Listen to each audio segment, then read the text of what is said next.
if Blayne Bondy has health care insurance, he wants to make sure that whatever happens in this reform bill is not going to reduce his services. So people want the best of both worlds. They want health care reform. They want to make sure that costs are under control. They want to make sure that if they lose their job, they can maintain health care coverage. They want to make sure that if they have a pre-existing condition, that they can get service. But at the same time, they want to make sure that whatever they get, it doesn't take away from what they already have. And that's going to be the message that the Democrats have to get out and disseminate to people that, look, if you have service already, if you're already insured, we're not forcing this on you. You can keep your insurance. You have an option. But I think the messages that are coming down the pipeline are not clearly defining that. And I think you're absolutely right. And that's a term I keep hearing, options. And I'm like, well, what are they? What do you mean when you said it, options, and the president is saying options? I'm getting a signal we're going to take a break. Let's talk about that when we get back. Exactly what are we talking about when we say the American people want options? They want an option as to what to choose in terms of getting coverage. We're going to take a break, and we're coming right back.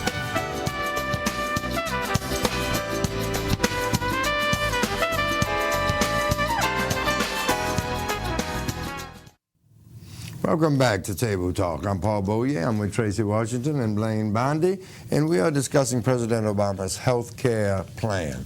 As I said before the break, you hear that term a lot. Blayne used it twice in the last 30 seconds, options. That's what the American people are looking for. In my simplistic mind, I'm seeing I either want to go with a public insurance, an insurance plan paid for by the public, or if I want, I'll keep my private insurer. Can I have both? Is that an option? Or, what is this whole option thing about? Well, there's this public option that's being floated in the health care reform plan by President Obama to, number one, ensure that individuals who are not insured right now, and we have some, what's the number, 50 million or so Americans who are not covered by health insurance, so that they have an option to opt in to getting insurance.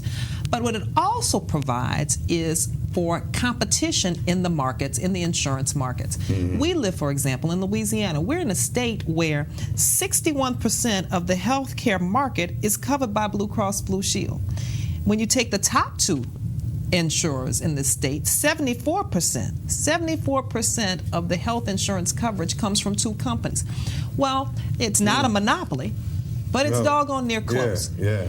And so what the president has said is, in order to keep health care costs not regulated but competitive in these private markets, we're going to have this public option. No, the government is not going to be making decisions concerning what you can and what you can't get. But the government is going to ensure that, as he said, you get the same sort of insurance the 535 members of Congress get.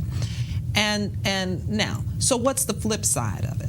The flip side is that you hear insurers and insurance companies coming back and saying, oh my goodness, well, if you do that, everybody's going to leave, Blue Cross Blue Shield or Coventry, and they're going to go immediately and run for government-run health care. Which is cheaper. Which they say is going to be cheaper. And, it's sort of an interesting argument because, on one hand, you hear from these insurers, the government doesn't run anything well. So if that's the case, I can't imagine anyone wanting to leave a private insurer to go for the, quote, government poorly run insurance plan. But that's what we're hearing as opposition to that somehow the government plan will drive private insurers out of business. I don't think it holds water. People are suffering with this system now. What is that? The definition of insanity is doing the same thing over and over again and expecting different results. Well, we know this isn't working. Right. And so what the president has said is we can put a plan out here that provides competition in the markets where prescription coverage will be affordable and accessible. Health coverage in general will be affordable and accessible. We will set a bar. And it's a bar you have to meet. Now, you may say if you're, Prudential or one of these insurers and say, well, yeah, we charge more, Mr. Beaulieu, but this is what you get that the government plan doesn't get. And if you're on that insurance, you're probably going to say, well, you know what? I kind of like my insurer. I'm going to keep this. But if you don't have insurance, or if you say, man, I want something cheaper, either that insurance company is going to come back with a different deal, or they're going to say, okay, well, you might want to go with that government plan. So, there are ups and downs, pluses and minuses, but I don't think the argument against the public option holds water. And if you don't have a public option, I don't know how you cover everyone. You hear terms like regulate the insurance business, socialism. How partisan are these arguments? How politically partisan? Do we have a middle ground? Do we have some people who are saying, some Republicans who are saying, we need this. Let's take a look at it. And do we have Democrats who are saying, well, I don't know. I like what the Republicans are saying. Right. Well, I mean, you definitely have that. But, I think one of the things that's interesting, to kind of go back to what Tracie was saying a second ago, one of the things that the Obama administration is trying to address and tackle, which is critical to helping this get passed, is changing the way that we do business. And I think that everybody is on board, Republicans and Democrats. There's just some obvious things that the government can do, and this is what people start throwing around terms like socialism, because all they want to do is come in and regulate some things. There's a tremendous amount of money that's spent every year on medical errors, on administrative waste, and unnecessary duplication, as well as the government has found that there's a tremendous amount, and I found this hard to believe until I had a real life example, unnecessary surgeries.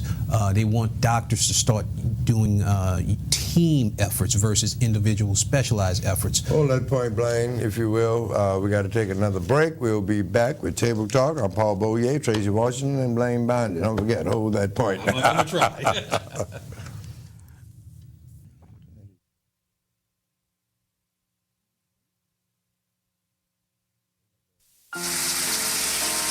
Excuse me, what time are you guys leaving?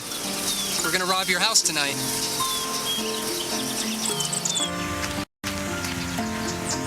Don't come closer. I have rabies. Don't you wish there were warnings to protect you from life's risks? With diabetes, there is one. It's called A1C, a simple blood test that helps measure your risk of serious complications. Learn more at diabetesaonc.org. Welcome back to Table Talk. I'm Paul Beaulieu with Blayne Bondy and Tracie Washington. Did you hold that point? I think I held that point. But yeah, as I was saying, there's certain procedures that the government is saying, a lot of times it's unnecessary. One of them is cesarean sections. And I thought about it and I said, you know what? The first time my wife and I had a kid, he would not pass, so they had to do a cesarean section. The second time, it was totally an option. It was, how do you want to have this baby? And of course, with cesarean section, it's very convenient. You can schedule your time, and you go in, 10 minutes later, you have a baby. You don't have to go through all of the labor pains, things like that. But guess what is considered? Surgery. So it carries the cost of surgery with it. One of the other things that the Obama administration is looking at is this team approach to treating patients. So let's say a diabetic patient is going to see his doctor. He goes in and his primary care physician says, okay, well, you have poor circulation, well, I'm going to send you to a podiatrist, and that's a specialist. So that's a whole nother doctor's visit, whole nother office, whole nother set of overhead associated with that. You're having problems with your eyes. Then you have to see an optometrist, and you go get, what they're saying is, no, let's bring all of that in-house, work in groups. It'll eliminate a lot of administrative costs. Think about it. You have 3 doctors in 3 different offices treating the same patient for the same disease. So they're trying to restructure the way that we're treating patients. And all of that is going to go a long way as far as helping the insurance companies save money. And by saving them money, it gets them more on board with his reform options. When we